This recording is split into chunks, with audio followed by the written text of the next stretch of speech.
ठरलं तर मग मालिकेच्या येणाऱ्या भागामध्ये एक जबरदस्त ट्विस्ट आपण पाहणार आहोत। आता प्रियाचा जसा मेहंदीच्या दिवशी पोपट झाला होता, अगदीच तसाच मोठा पचका हळदीच्या दिवशी सुद्धा होणार आहे। आणि मोठ्या दिमाखामध्ये अर्जुनची नवरी बनून अर्जुनची उष्टी हळद आपल्या अंगाला लावून घेत सायली हळदीचा विधी आता पूर्ण करणार आहे। तर प्रियाला त्याच दिवशी जन्माची अद्दल घडवत सायली तिला चांगलाच धडा शिकवणार आहे। परंतु अर्जुनची उष्टी हळद नक्की सायलीपर्यंत कशी पोहोचणार आहे? सुभेदारांच्या घरातली अशी एक व्यक्ती आहे की जी सायलीला या सगळ्यांमध्ये मदत करणार आहे, परंतु ती व्यक्ती नेमकी कोण आहे? आणि सायली प्रियाचा मोठा पचका करत हळदीच्या दिवशी मोठ्या दिमागात तिच्या अंगाला अर्जुनची उष्टी हळद कशी लागेल ते व्हिडिओत पाहणारच आहोत। व्हिडिओ शेवटपर्यंत बघायला विसरू नका। तर अद्वैत कलाने जबरदस्त प्लॅन बनवून प्रियाच्या हातावरती शेणाची मेहंदी लावलेली असते। प्रिया खूप खुश असते।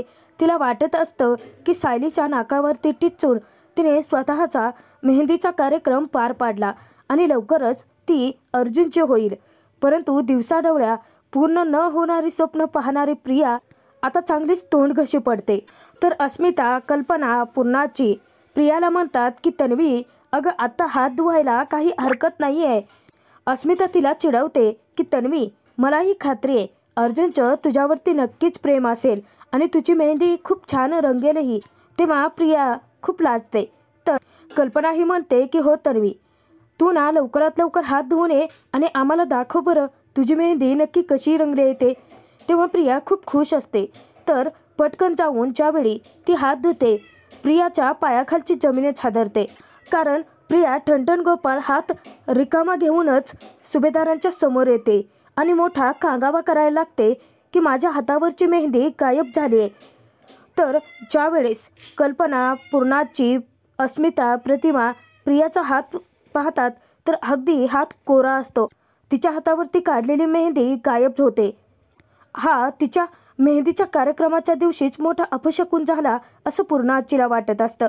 कोणालाच कळत नसतं की प्रियाच्या हातावरची मेहंदी गायब कशी होऊ शकते। तेव्हा प्रिया म्हणते की हे सगळं ना त्या विद्याचंच कारस्थान असणार आहे। आणि मागचा पुढचा विचार न करता ज्यावेळेस ती विद्याला अडवण्यासाठी बाहेर धावत येते, तर नेमकं रविराज विद्याला तिच्या कामाचे पैसे देत असतात। प्रिया तिथे येते आणि जाणाऱ्या विद्याला अडवते आणि तिच्या थोबाडीत सनकन मारते। तिला खडसावून जा विचारते की हे सगळं त्या सायली कुसुमच्या सांगण्यावरून मुद्दामच केलं ना तू? तेव्हा प्रिया म्हणते की बाबा, हिने ना सगळं मुद्दाम केलं आहे। आता रविराजांना तर माहिती नसतं की नक्की घडलंय तरी काय। आता प्रियाच्या पाठीमागे सगळ्या बायका धावत येतात। तर विद्याचा गाल लाल झालेला असतो आणि ती बिचारी रडायलाही लागते। परंतु प्रियाचं वागणं सुभेदारांना खटकतंच। तर रविराज तिथे प्रियाला खडसावतात की तन्वी, हा काय पोरकटपणा चालू आहे? तेव्हा प्रिया म्हणते की बाबा, हिने ना मुद्दाम केलंय सगळं। हे बघा, माझे हात कोरे आहेत। मुद्दाम हिने कसली तरी वेगळी विचित्रच मेहंदी लावली। हात धुताक्षणी गेली, असं कसं काय होऊ शकतं? तेव्हा पूर्णाजी, सर्वच जण आता विद्याला जा विचारतात। विद्याही सांगते की अहो तन्वी मॅडम, मलाही कळत नाहीये तुमच्या हातावरची मेहंदी गायब कशी झाली। हे बघा, तुम्ही तुमच्या घरच्या सगळ्या बायकांचे हात बघा ना, अहो त्यांच्या हातावरती मेहंदी आहे परंतु तुमच्या हातावरती नाही, असं कसं काय होऊ शकतं? आणि ती सुभेदारांसमोर हात जोडत म्हणते की मी माझं काम व्यवस्थित पार पाडलं होतं। तन्वी मॅडमच्या हातावरची मेहंदी गायब कशी झाली मलाही माहीत नाही, असं म्हणत ती सगळं उडावूनच देते। तेव्हा अस्मिता, कल्पनाही म्हणतात की हो ग तन्वी, आमच्या हातावरची मेहंदी बघ ना, अगं ती रंगली आहे, मग तुझ्या हातावरची मेहंदी कशी गायब झाली? बिचारी विद्या रडायला लागते। तेव्हा प्रतिमा हात जोडत तिची माफी मागते। तर रविराज प्रियाने जे पैसे तिच्या हातातून हिसकावून घेतलेले असतात ते पैसे पुन्हा तिला सोपवतात आणि तिची माफी मागतात। विद्या निमूटपणे तेथून निघून जाते। परंतु प्रतिमाचं मन सतत तिला खातं आणि विचारात पडते की माझ्या मुलीचे असे संस्कार असूच शकत नाहीत। म्हणजे कितीही काहीही झालं तरी देखील माझे संस्कार इतके टोकाला जाणे इतपत नाही आहेत।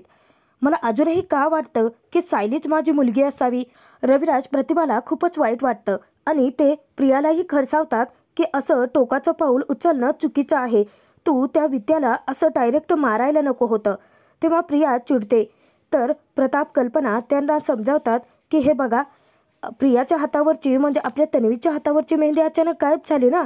आता ताईपणा करते ती, अधूनमधून चिडतेही, परंतु आता मेहंदीच्या कार्यक्रमात अचानकपणे जर नवरी मुलीच्या हातावरची मेहंदीच गायब झाली तर ती तरी बिचारी काय करणार ना. परंतु प्रतिमाचं मन मानायला तयारच नसतं. प्रतिमा तिथे विचार करते की कदाचित हे लग्न देवाला देखील मान्य नसावं, कारण सायलीच अर्जुनसाठी योग्य मुलगी आहे. हे सुभेदारांना अजूनही लक्षात येत नाही आहे. हे लग्न तर मी आत्ता थांबवू शकत नाही, परंतु जर कधी वेळ आली हे लग्न थांबवण्याची तर निश्चितच मी सायलीची साथ देईन, असं चक्क प्रतिमा स्वतःच्या मनात विचार करते.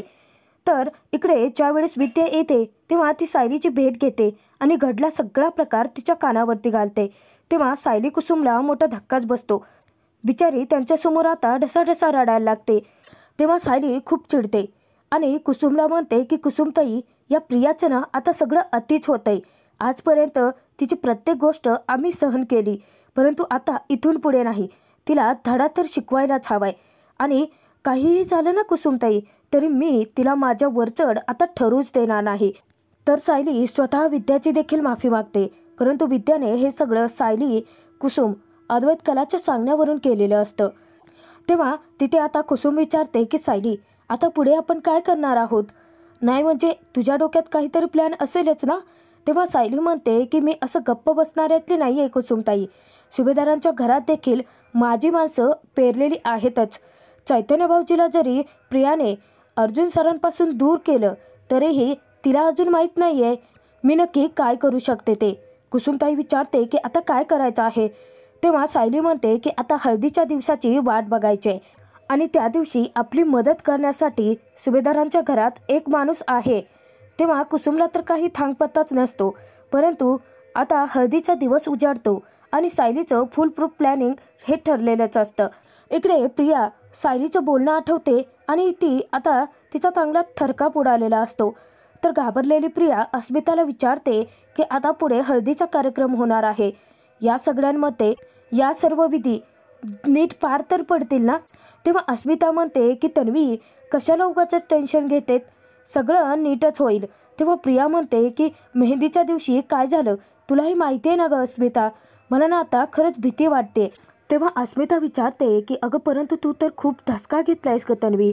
तर प्रिया म्हणते की टेन्शन येणार नाही आहे का अस्मिता, अगं आपण सर्वांच्या हातावरती मेहंदी काढली होती ना, परंतु सर्वांची मेहंदी रंगली, माझ्याच हातावरची मेहंदी अचानक गायब कशी काय झाली.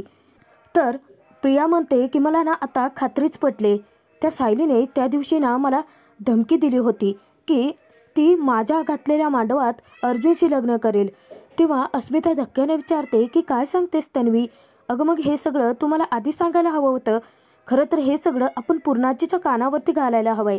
तेव्हा प्रिया म्हणते की थांब गं अस्मिता, हे बघ इथे आपल्याला आता हलगर्जीपणा करून चालणार नाही आहे. तुला हळदीच्या दिवशी सगळ्यांवरती नजर ठेवावी लागेल की आपल्या घरातलंच कोणी तरी त्या सायलीची मदत तर करत नाही आहे ना, किंवा अर्जुनच स्वतः जर मदत करत असेल तर. तेव्हा अस्मिता म्हणते की काहीही काय बोलतेस, अर्जुनने पूर्णाजीला वचन दिले, तो काही असं विश्वास तोडणाऱ्यातला नाही आहे. तरीही प्रिया सांगते की हे बघ माझ्यासाठी तू एवढं तरी कर. तेव्हा अस्मिता लगेच होकार देते. आता हळदीचा दिवस उजाडतो. तर कुसुम सायलीला विचारते की तुझा प्लॅन काय आहे, म्हणजे तू तर मला म्हणालीस की आज हळद आहे आणि ही बातमी तुझ्यापर्यंत कोणी पोहोचवले, कारण चैतन्य सर तर तिथे नाही आहेत. कुसुमला अजूनही थोडंसं टेन्शन असतंच, परंतु या सगळ्यांमध्ये नियती सायलीची साथही निभावणार असते. सुभेदारांच्या घरात मात्र हळदीची सगळी लगबग सुरू झालेली असते. तर कल्पना विमलला कोणतीही कसर बाकी ठेवायची नाही, सगळी जय्यत तयारी करायची असं समजावून सांगते. तर प्रिया थोडी घाबरलेली असते, येऊन विचारते की माझी हळद नीट कुठली तरी आहे ना, नाही म्हणजे हळद तरी आता माझ्या तोंडाला नीट लागेल ना, नाहीतर मेहंदीच्या दिवशी जे घडलं ते नको व्हायला. तेव्हा विमल तिला सांगते की तुम्ही काळजी करू नका तन्वीताई, हे सगळं मी स्वतः बघितलं आहे. तेव्हा कल्पनाही प्रियाला धीर देते, परंतु यावेळी सायलीच्या मदतीला जानकी ऋषिकेश दोघेही धावून येणार असतात, कारण जानकी ऋषिकेशचे सुभेदारांशी तितकेच चांगले संबंध असतात आणि जानकी ही सायलीसोबत आश्रमातले असल्याने तिची ही खास मैत्रीण असते. तर सायलीने आधीच जानकीला फोन करून घडला सगळा प्रकार तिच्या कानावरती घातलेला असतो आणि सायली अर्जुनला एक करण्यासाठी आता जानकी ऋषिकेश तिच्या मदतीला धावून येतात. आता प्लॅन तर तयार असतो. तर प्रियाने जी कुटलेली हळद असते त्या हळदीच्या भांड्यावरती अस्मिताला खास नजर ठेवून राहायला सांगितलेलं असतं आणि प्रिया तिची स्वतःची तयारी करण्यासाठी रूममध्ये गेलेली असते. अगदी अस्मिता त्या भांड्यावरती नजर ठेवूनच असते. नेमकं ऋषिकेश जानकी या दोघांचीही अर्जुन तन्वीच्या लग्नाच्या हळदीला धमाकेदार एंट्री झालेली असते.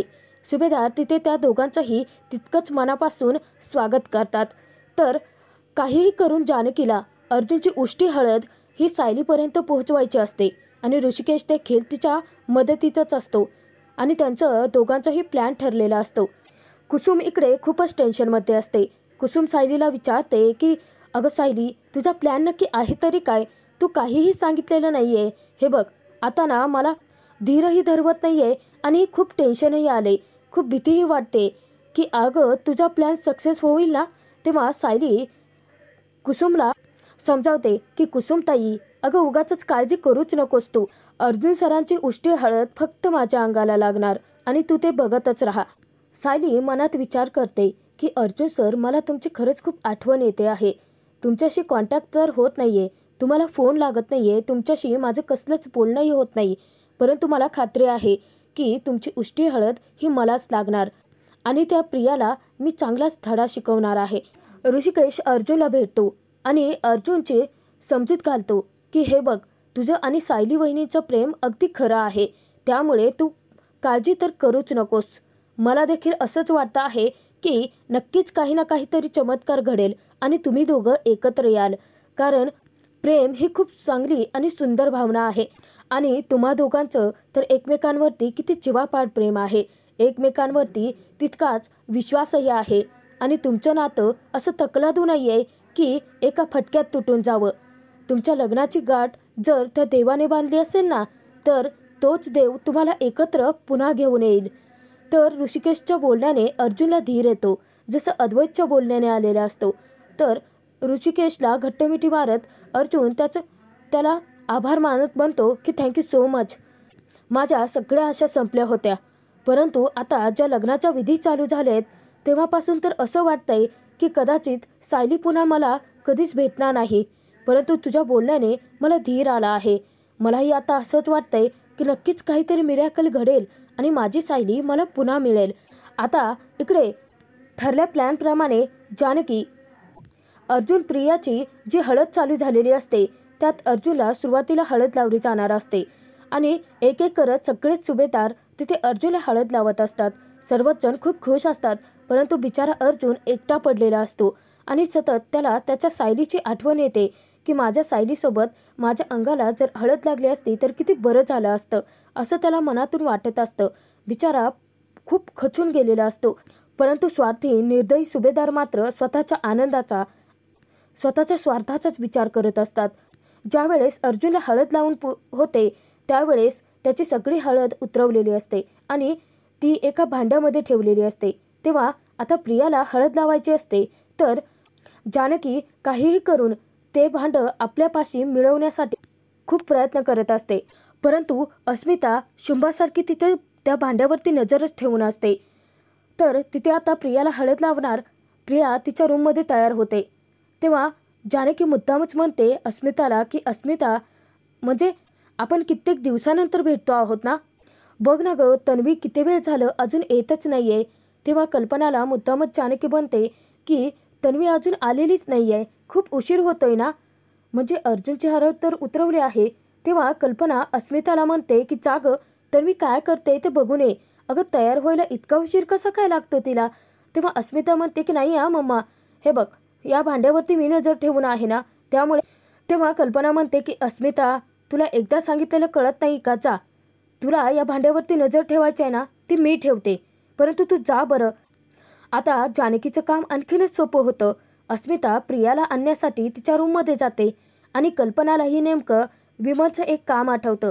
तर जानकी आता तिथे त्या भांड्यापाशीच बसलेली असते. कल्पना विचार करते की जानकी आहे ती कुठे जाणार आहे आणि म्हणून कल्पना तिचं काम करण्यासाठी निघून जाते. तर तोचपर्यंत संधी साधून जानकी अर्जुनच्या अंगात उष्टी हळद जे असते ती पटकन आपल्या ताब्यात घेते आणि त्याच्या जागी हळदीचं एक वेगळंच भांडं ठेवते, ज्यामध्ये खूप जास्तीचं तिखट मिसळलेलं असतं. तर सायलीला काहीही करून प्रियाला तर धडा शिकवायचाच असतो आणि अर्जुनची उष्टी हळद तिच्या अंगालाही लागू द्यायची नसते. प्लॅननुसार जानकीने आता हळदीचं भांडं बदललेलं असतं आणि अर्जुनची उष्टी हळद आपल्या ताब्यात घेतलेली असते. ऋषिकेशला इशारा करून ती एक प्लॅन फत्ते झाल्याचं सांगते, तेव्हा जानकी तेथून दूर जाते. आता तिच्या पिशवीमध्ये ती हळद तिने ठेवलेली असते. तर अस्मिता ज्या वेळेस प्रियाला घेऊन येते तर कल्पना तिथे असतेच. तेव्हा प्रियाच्या अंगाला आता हळद लागली जाणार. ज्यावेळेस प्रियाच्या अंगाला ती हळद लावायला सुरुवात करतात तेव्हा तिथे आता प्रियाच्या तोंडाची आग व्हायला लागते. प्रिया आता जोरजोराची ओरडायला लागते. सुभेदारांना कळत नसतं की नक्की घडतंय काय. तेव्हा पूर्णाची विचारते की तन्वी, अगं काय झालंय तुला, काय होतंय. कल्पना ही काळजीपोटी तिला विचारतात. सगळेच जण आता घाबरून गेलेले असतात. प्रिया म्हणते की ही हळद कसली आहे. नाही म्हणजे माझ्या तोंडाची सगळी आगच होते. कोणी आणली आहे ही हळद. तेव्हा विमल म्हणते की तन्वीताई, अहो मी आणि कल्पना वहिनीने बनवूनच केले. आम्ही दोघींनी ती हळद कुटली आणि यामध्ये तुमच्या आई प्रतिमा आत्या पण होत्या ना. तेव्हा प्रतिमा सांगते की तन्वी, अगं आमच्या डोळ्यात देखत ही हळद आम्ही कुटली आहे. तेव्हा प्रिया चिडते आणि अस्मितालाच खडसावते की तुला सांगितलं होतं ना त्या हळदीच्या भांड्यावरती लक्ष ठेव म्हणून. तेव्हा अस्मिता म्हणते की तन्वी, मी कुठेही गेलेले नव्हते.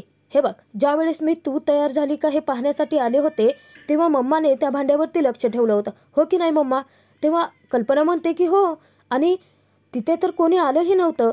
जानकीला आता हसू येत असतं, परंतु कसं तरी ऋषिकेश जानकी आपलं हसू कंट्रोलमध्ये ठेवतात, कारण त्यांनी सायलीचा प्लॅन फत्ते केलेला असतो. शेवटी काय, प्रियाचा पुन्हा एकदा पचका झालेला असतो. सर्वांच्या समोर चांगली तोंडघशीही आपटलेली असते आणि सायलीने विडा उचलल्यानुसार, शपथ घेतल्यानुसार प्रियाला चांगला धडाही मिळालेला असतो. प्रियाच्या तोंडाची, हाताची इतकी आग होत असते की तिला आता धीरच धरवत नाही. प्रिया धावतच आपल्या बेडरूममध्ये जाते. परंतु हे सगळं अचानक घडलं तरी कसं, आणि हळदीमध्ये असं काय आहे की ज्यामुळे तिच्या अंगाची एवढी आग होते हेही कोणाला कळत नसतं. आता सर्वच जण सुभेदार चिंतेत असतात, परंतु या प्लॅनमध्ये जानकी ऋषिकेशचा हात असू शकतो याची भनकही कोणाला नसते. तर ऋषिकेश जानकी दोघेही आता सुभेदारांचा निरोप घेतात. पूर्णाची हात जोडत त्यांना म्हणते की तुम्ही एवढी मुलं माझ्या अर्जुनच्या हळदीसाठी इथे आलात आणि हे सगळं घडलं.